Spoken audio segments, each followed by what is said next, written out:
সিরাজগঞ্জ ৩ অর্থাৎ রায়গঞ্জ তারাস আসনে চলমান নির্বাচনী উত্তাপ এখন নতুন এক বিতর্কে রূপ নিয়েছে। জামায়াত নেতৃত্বাধীন ১১ দলীয় জোটে হঠাৎই পরিবর্তন এসছে প্রার্থী তালিকায়, আর এরপর থেকেই ক্ষোভ, অসন্তুষ্টি আর উদ্বেগে ফুঁসছেন স্থানীয় ভোটাররা।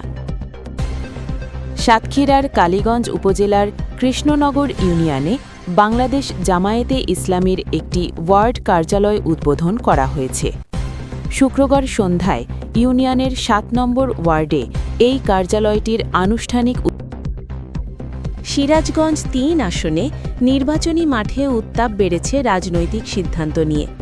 জামায়াতের দীর্ঘদিনের পরিচিত প্রার্থী বাদ দিয়ে জোটে হঠাৎ অপরিচিত একজনকে মনোনয়ন করায় স্থানীয় ভোটারদের মধ্যে দেখা দিয়েছে তীব্র অসন্তোষ, উদ্বেগ।